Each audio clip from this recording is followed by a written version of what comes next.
The morning sun poured through the glass towers of Orion Dynamics, one of the most powerful tech firms in the world. Inside its marble-lined boardroom, a dozen senior executives whispered among themselves, waiting for a meeting that would decide their company's future. Then, the door opened. A woman stepped in, Naomi Carter. Calm, poised, her presence felt like quiet thunder. Every eye followed her as she crossed the polished floor. Her tailored navy suit was plain, her expression unreadable, but there was something about her walk, steady, unhurried, that made even the most arrogant men straighten in their chairs. At the far end sat Charles Whitmore, Orion's CEO, a man both feared and flattered, famous for his billion-dollar ego and for reminding everyone who held the power. He didn't stand to greet her. He didn't even smile. Naomi approached the table, extended her hand politely. "Good morning, Mr. Whitmore." Charles glanced down at her hand as if it were contaminated. His lips curved into a faint smirk. "I don't shake hands with employees," he said coolly. A stunned silence rippled across the room. A few men chuckled awkwardly. Others exchanged glances that said, "She's finished," before she started. But Naomi didn't move. Her hand lowered slowly, her gaze never breaking from his. When she finally spoke, her voice was soft, steady, and sharp as glass. "I'm not your employee, Mr. Whitmore." For a second, his confident mask cracked. Then came the sneer. "Oh? Then who exactly are you?" Naomi opened the leather folder she carried and placed a document on the table. "I'm here to finalize the terms of our $5 billion partnership with Orion Dynamics." The silence that followed was absolute. You could hear the hum of the air conditioning, the faint tick of a wristwatch. Every executive in that room froze, and for the first time, Charles Whitmore's smile vanished. Inside his mind, 1,000 calculations collided. $5 billion? Partnership? Impossible. How could this woman, young, black, modestly dressed, possibly have the authority to move that kind of capital? But Naomi Carter wasn't new to this. She'd spent a decade walking into rooms like this one, facing men like him, each convinced they could measure her worth at a glance. She'd learned early that true power rarely announces itself. It simply arrives and waits. Charles cleared his throat, trying to recover. "Well," he said with a brittle laugh, "perhaps there's been a misunderstanding. My assistant didn't mention that our investor representative would be you." Naomi gave a faint smile. "I prefer to let results speak louder than introductions." For a moment, no one dared to speak. The balance of power in the room had shifted, and every man there felt it. But Naomi had already seen enough to know what kind of company Orion Dynamics really was. 1 hour earlier, she had walked through its gleaming lobby, where every surface shone but every smile felt hollow. She had noticed the way the receptionist, Lindsay, looked her up and down before offering a clipped, "Can I help you?" She noticed the pause when Naomi introduced herself. "You're here for the assistant interview?" Lindsay asked politely, but her tone carried the sharp edge of judgment. "No," Naomi replied, calm as ever. "I have a meeting with Mr. Whitmore at 10.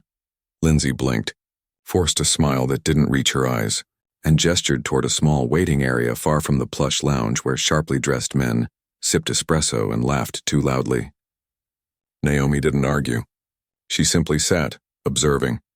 She watched how the staff treated the so-called important visitors, offering coffee, laughter, genuine warmth, while others like herself were met with indifference. Every detail became a note in her mind, a quiet record of a culture she had seen too many times before. Polished on the surface, rotten beneath. By the time Whitmore's assistant appeared nearly an hour later to escort her upstairs, Naomi already knew the truth. Orion Dynamics was not what it pretended to be. Back in the boardroom, Charles was still trying to regain control, so, he said, forcing a smile, "Why don't you tell us a little about this investment of yours?" Naomi met his gaze evenly. "I'd prefer to hear about your company first." He gestured impatiently to his team, and for the next 30 minutes, they delivered a presentation that sounded rehearsed and hollow, grand claims about innovation, leadership, growth.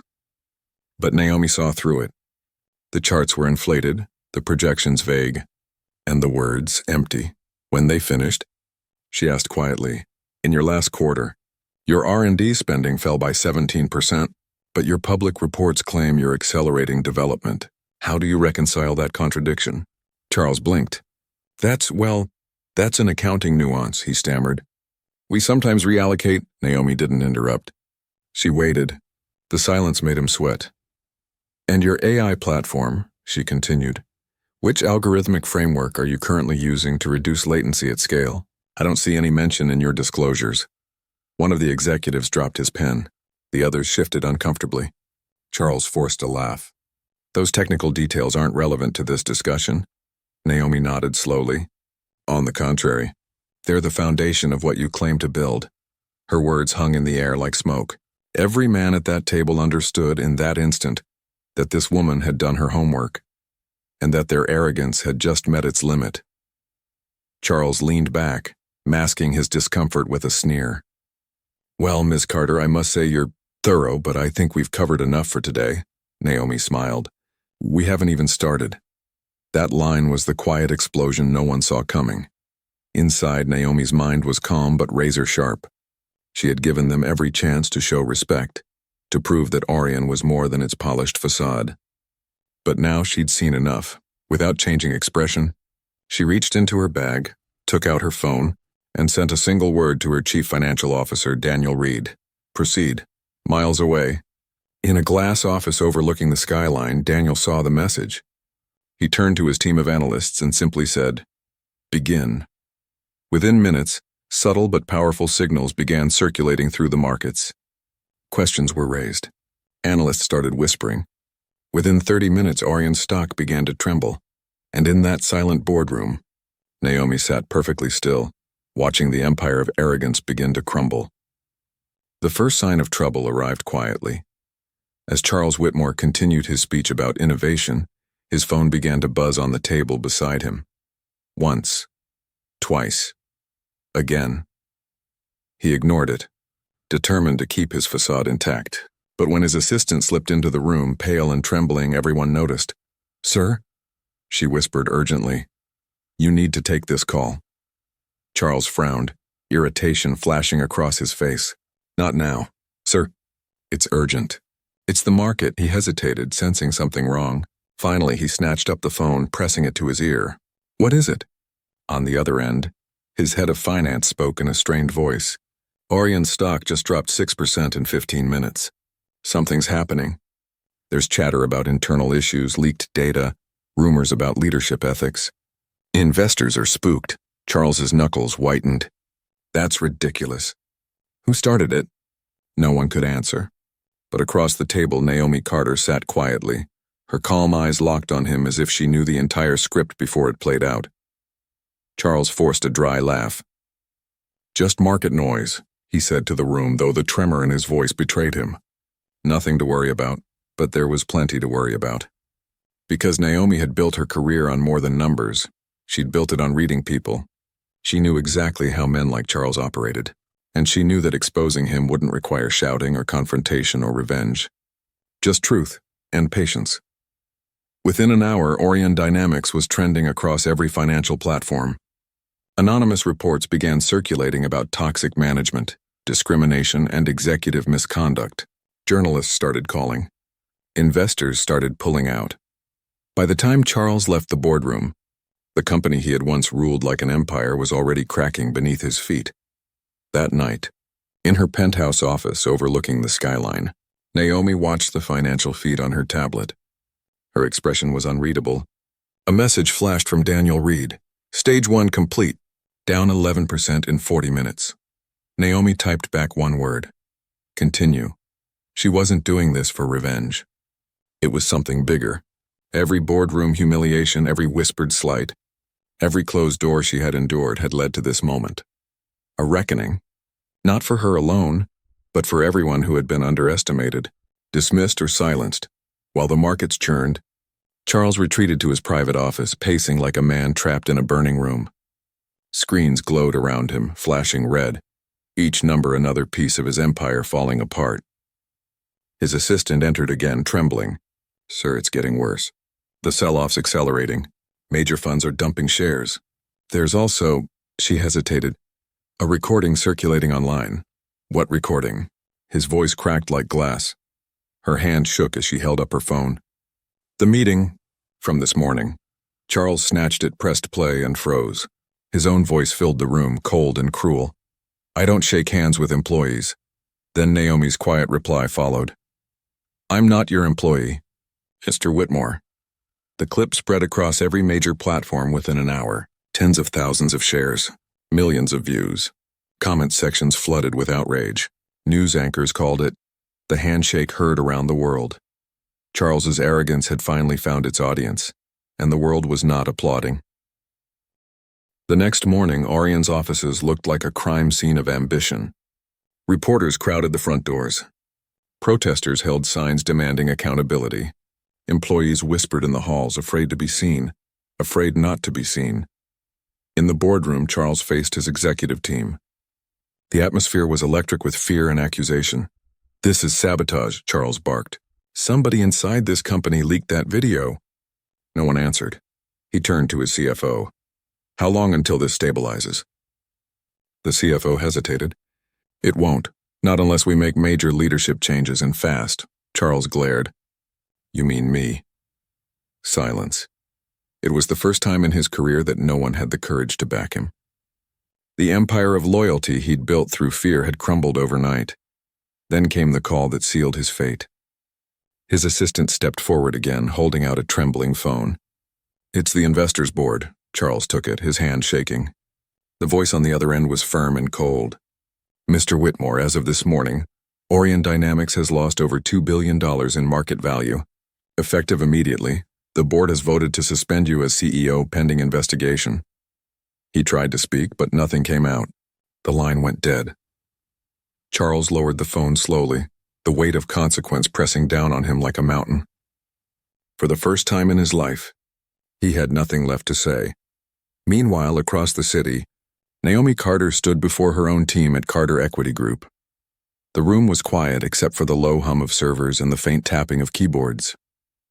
Daniel Reed looked up from his screen. Orion's board just announced his suspension. It's done. Naomi nodded slowly. No, Daniel. It's only beginning. She walked to the window, watching the city below.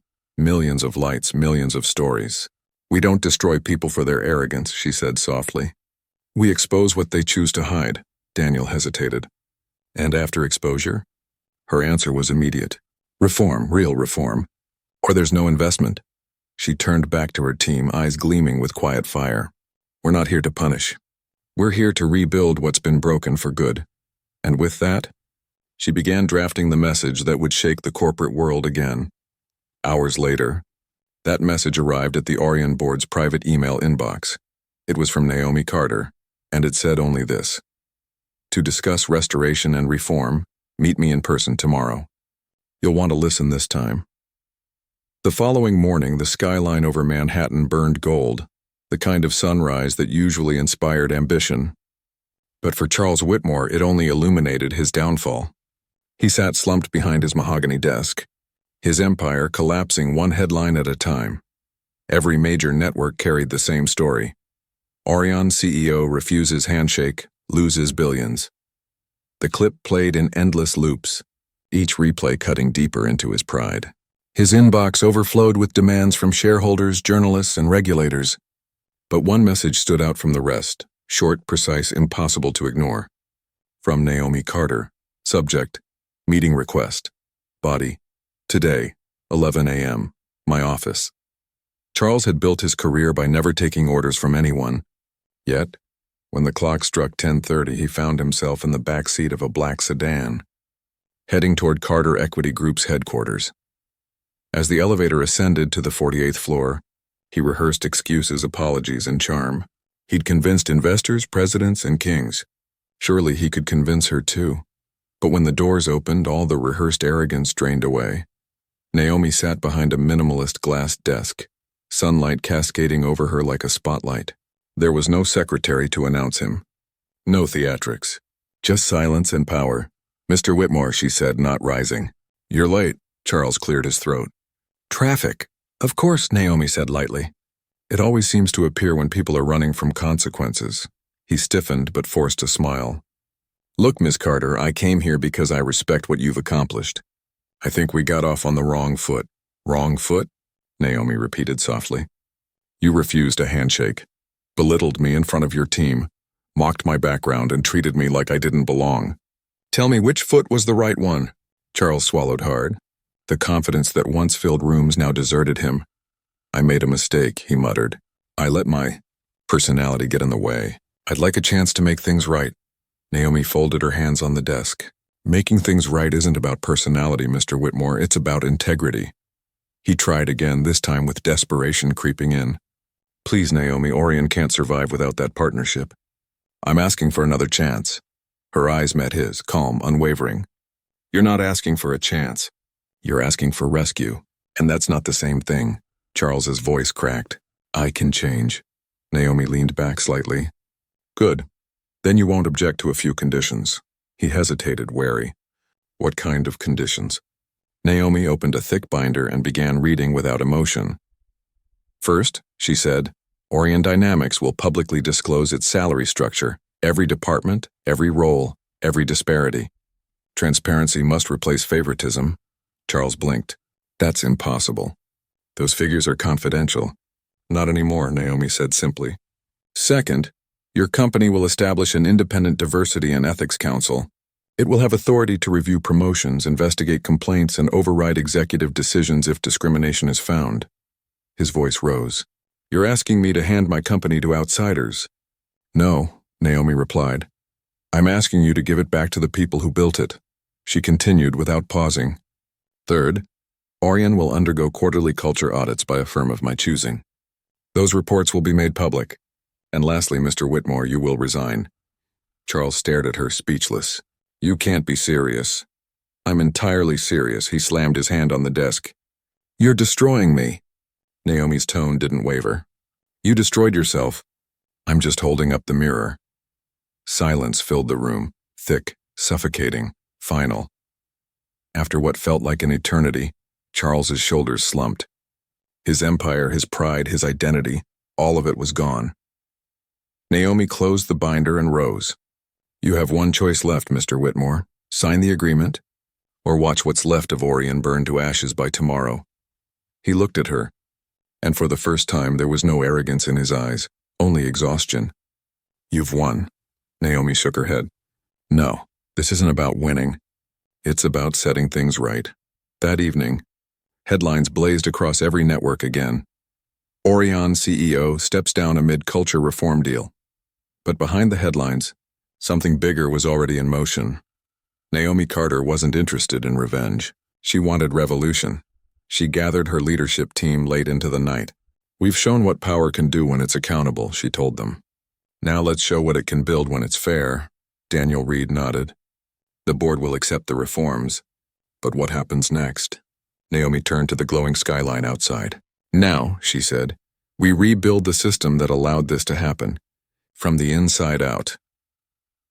A week after Charles Whitmore's resignation, the boardroom of Orion Dynamics looked nothing like the proud fortress it once was. Gone were the smug smiles, the air of invincibility, the unspoken belief that wealth excused cruelty.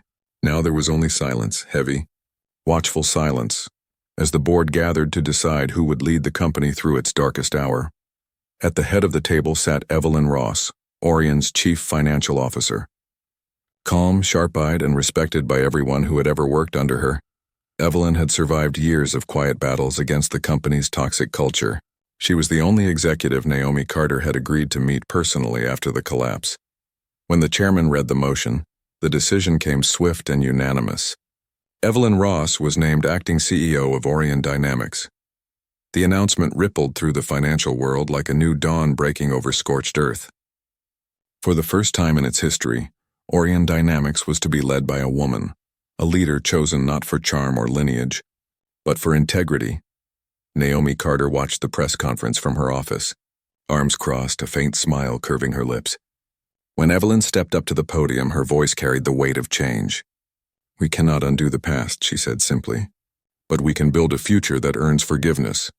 The words struck the perfect balance of humility and power. Investors listened. Employees cheered quietly.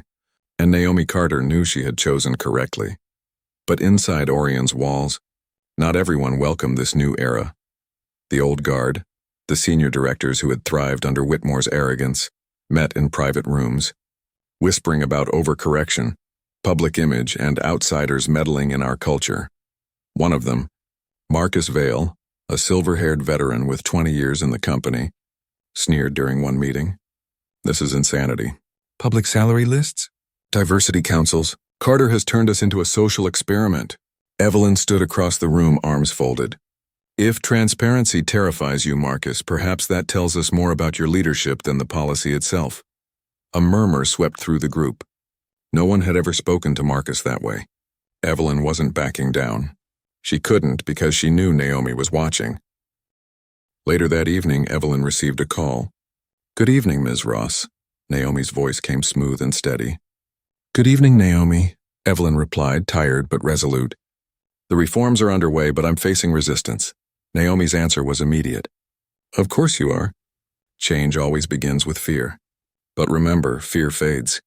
Accountability doesn't." Evelyn smiled faintly. "Understood." The next morning, Evelyn made her first executive decision. Every employee, from janitors to executives, would now have open access to pay data, career progression charts, and internal complaint channels monitored by an independent team. The reaction was explosive. Some celebrated. Others protested. The finance team panicked, the HR division scrambled, and legal advisors begged her to reconsider. But Evelyn refused to flinch. "This company lost billions because we built walls," she told them. "Now we build windows instead." Her determination began to ripple outward. Employees who had once kept quiet about mistreatment started coming forward with stories. Long-suppressed voices found confidence. Anonymous posts flooded social media. Orion finally listens. "For the first time, I feel like I belong here." Within 2 months, internal surveys showed morale at a 10-year high. But the biggest challenge was still to come. The first independent cultural audit. Naomi Carter arrived at Orion's headquarters on a crisp spring morning to oversee the audit. Her presence once again sent ripples through the company. Some employees whispered in awe, others in resentment. But everyone knew she wasn't there for show. She was there for truth. Evelyn greeted her with a firm handshake. "We've made progress," she said. "But not perfection." Naomi nodded approvingly. "Progress is the proof that courage exists." As the audit began, Naomi moved through departments like a quiet storm, asking questions no one had dared to ask before. How are you treated when you fail? Who gets heard in meetings and who gets interrupted? What do people fear the most here? By evening, her report was complete. It wasn't perfect. It wasn't glowing. But it was honest, and that honesty changed everything. Evelyn received the final line first. "Orion is healing." Slowly, painfully, but truly. She exhaled deeply, a smile flickering at last. "We're not who we were anymore," she whispered. Naomi turned to her. "Not yet. But you're becoming who you were meant to be." The market noticed Orion's shares, once drowning in red, began to rise. Investors, skeptical at first, started returning. Analysts cited the company's transparency model as a new blueprint for ethical capitalism. Reporters described Naomi Carter as the woman who turned scandal into revolution. But Naomi didn't care for the headlines. What mattered was something far quieter. The hundreds of people inside Orion who could now walk into work without swallowing their dignity. Still, she knew it wasn't over. True reform was not an event, it was endurance. And endurance demanded vigilance. Because somewhere out there, the old world was still watching, still waiting for her to fail, and Naomi Carter had no intention of giving them that satisfaction. Months passed. Orion Dynamics, once a symbol of arrogance, had transformed into a model of fairness and innovation. Employees who once worked in fear now walked with pride. The press called it the Carter effect. Investors labeled it a miracle turnaround. But for Naomi Carter, it wasn't a miracle, it was proof that power, when used with integrity, could rewrite history. Still, she knew this was just the beginning, because what had started as one company's redemption was now sparking a movement across the financial world. Dozens of CEOs, once untouchable, were now being questioned. Investment firms were revising their ethics codes. And everywhere she went, people asked the same question. How did she do it? Naomi's answer was always the same. I didn't destroy power. I simply taught it manners. A year after Orion's transformation, Naomi stood on a stage in New York City. Before her sat the titans of global finance. Men and women who controlled trillions of dollars. Cameras flashed. Every news outlet tuned in live. She waited for silence. Then she began, her voice measured, deliberate, commanding. When I first walked into Orion Dynamics, I was treated as though I didn't belong. And perhaps for a moment they were right, because I didn't belong to their world. The world of closed doors, unchecked egos, and invisible ceilings. She paused, scanning the audience. But that world no longer exists. It cannot. Because the future of investment is not built on arrogance, it's built on accountability. The crowd leaned forward. From this day, she continued, Carter Equity Group will only invest in companies that meet 3 unshakable principles. Equality of opportunity for every employee without exception. Transparency of pay and leadership accountability. Ethical growth. Profits earned through respect, not exploitation. The hall erupted in murmurs. Some executives nodded, others whispered in resistance. But Naomi pressed on. This isn't about charity, she said. It's about sustainability. Companies that refuse fairness collapse under their own arrogance. Orion proved that, and now so will the rest of the world. Her speech went viral before she even stepped off the stage. Within 24 hours, major institutions began issuing statements pledging reform. Others scrambled to keep up. The age of unchecked corporate egos was cracking, and Naomi Carter had swung the first hammer. Meanwhile, inside Orion, Evelyn Ross stood before her employees, announcing a partnership with Carter Equity's new Global Ethics Initiative, a program designed to train leaders from underrepresented backgrounds and fund startups built on inclusive principles. We were once the example of everything wrong, Evelyn said, her voice trembling slightly. Now we'll be the example of what's possible. Thunderous applause filled the hall. Across town, Naomi watched the broadcast alone in her office, her expression unreadable but her eyes bright with quiet pride. The journey that began with a single insult had reshaped an entire industry. But she wasn't done yet. Her assistant, Daniel Reed, entered with a folder. We've received proposals from 27 new firms wanting to adopt our transparency model. Some of them are global giants. Naomi took the folder and smiled faintly. Good. Let's make this standard, not strategy. Daniel hesitated. Do you ever think about him? She looked out the window at the city skyline. Charles Whitmore. Daniel nodded. Naomi was silent for a moment. Yes, she said softly. I think about him often. Because without his arrogance, none of this would have happened. Sometimes the worst people hand us the best lessons. Across the river in a small apartment overlooking the Hudson, Charles Whitmore sat alone, watching the world move on without him. The man who once commanded boardrooms now lived in quiet exile, his name synonymous with disgrace. Every night he replayed that moment, the outstretched hand he had refused, a single gesture that had cost him everything, and though bitterness had haunted him for months, something inside had begun to shift. For the first time in years, he was listening. He'd started mentoring young entrepreneurs in small business programs, speaking candidly about the price of pride. I used to think leadership meant being feared, he told one class. Now I know it means being respected, and that's a much harder thing to earn.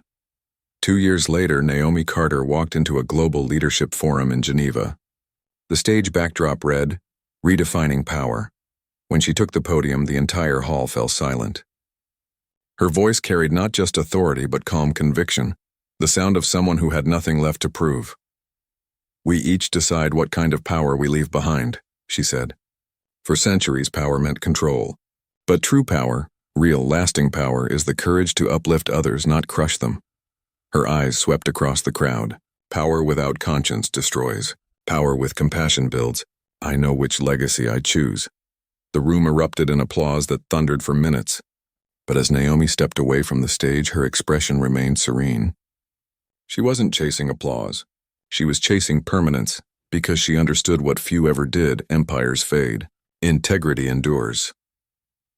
That evening, as the city lights shimmered below her hotel window, Naomi Carter reflected on how far the world had come. Orion Dynamics thrived under Evelyn's ethical leadership. Carter Equity had grown into a global force for change. And thousands of new voices, once unheard, were now leading companies, industries, and nations. Naomi smiled faintly. Her revolution hadn't ended greed or arrogance, But it had given decency a fighting chance, and sometimes that was enough to change everything. She picked up her phone and typed a message to Daniel. Prepare the next phase. Education, mentorship, and investment in future leaders. Let's make fairness permanent. Daniel's reply came seconds later, already in motion. Naomi set the phone down and whispered to herself, "Then we're just getting started." Outside, the night glittered like 1,000 silent witnesses. The city that once dismissed her now carried her name in every financial conversation. But she didn't need the world's praise. She only needed its progress, because Naomi Carter's legacy wasn't just about billions gained or lost. It was about the quiet power of a single moment. One handshake refused and a world forever changed.